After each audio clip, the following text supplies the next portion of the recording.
The clash could not have been sharper. Paul Richards, the former Labour advisor, leaned forward defending the UK-France migrant returns deal, insisting it was just the start and could grow into a success. But across from him, Peter Blay, ex-Met detective, erupted in fury. He branded the agreement a national humiliation, shouting that Britain was harboring rapists and terrorists under French veto. The studio bristled with tension, Paul clinging to cautious optimism, Peter blasting it as a farce. Shockwaves rippled through the audience. But here's the question. Is this migrant deal progress or a humiliating surrender? What do you think?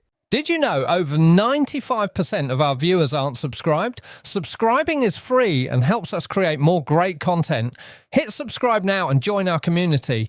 3 or 4. 50 a week. And then the most important thing is, I think with the new Home Secretary, Shabana Mahmood, she is somebody who's already knocking heads together and getting things done in a way that we haven't seen for a year. And I think she is standing up to those lawyers that you just mentioned. Well, I'm not so sure about that, Peter. The language you use, Paul, is very important because you just used twice the word we. So I take it you now are speaking as an official government spokesperson. Well, I'm aligned. I'm aligned. I'm a supporter of the Labour Party, but I'm not a minister, am I? But I would, if a minister was here, that's probably what they would say. So you are acting as an official mouthpiece. Not official, but I'm happy to take that on. Language is important. You use the word we. Let me just point that out. Right?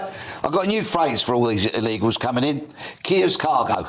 Right? That's what it is. Remember where you heard it first. It is Keir's cargo. This is what's coming in week after week. All right, we had a 9-day respite because the wind blew. Well done, wind, our barrier against this invasion of people coming into the country who are breaking the law, each and every one of them. Section 3 of the Immigration Act 1971 makes it a criminal offence to come to the UK without leave to remain. So park all the language from the lefties about irregular migrants. They're illegals.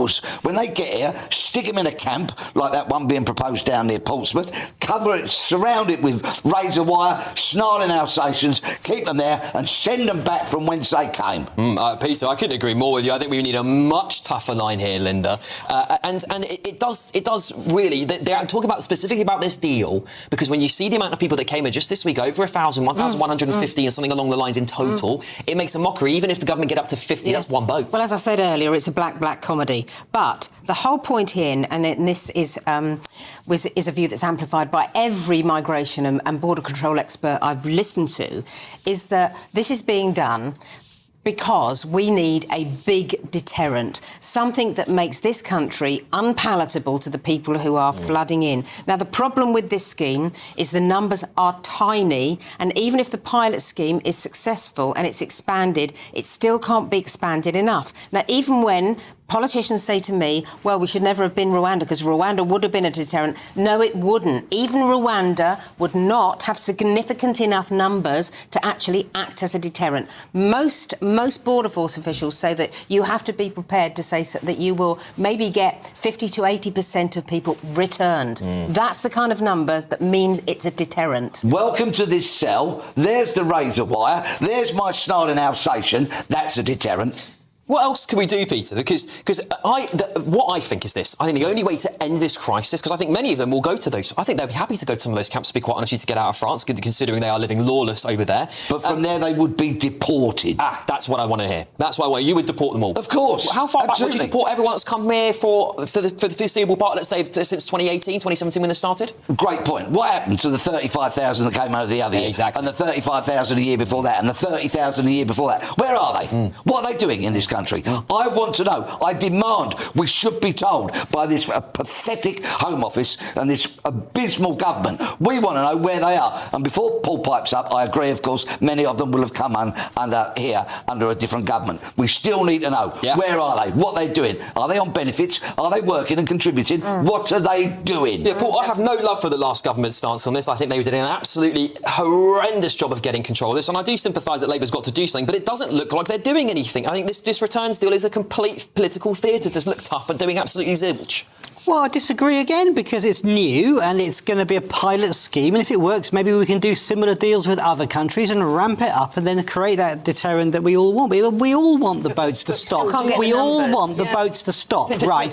But if there was something way to do that is mass deport these people back to where they came from, their countries of origin. But if it was as simple as that, why wouldn't any government have done it already? Because they're spineless. Yeah. Keir's cargo again and again and again. Would you send back refugees? What about legitimate refugees? Let me get Linda in here. Hang on, let me get Linda in. Linda, do you think we need to leave the ECHR, and do you think we need to reform the Human Rights Act? I actually think that we do. Now, I have completely changed my mind because 2 years ago, I don't think I'd have come down on that side of the argument. But I think if we are continually disrupted by ludicrous decisions in our courts, we will have to do something about it. I think we are all agreed about that. I do think, though, Peter, we have to be careful about who we are sending back, because what we mustn't forget is that we have a birth rate now which isn't even a replacement birth rate. Even if we started encouraging women to have more children, it would take 20 years to push the population up, to raise enough revenue to put tax into the exchequer to start paying for stuff. On that very note, let's point out, because they're forever claiming it in immigration tribunals and the such like,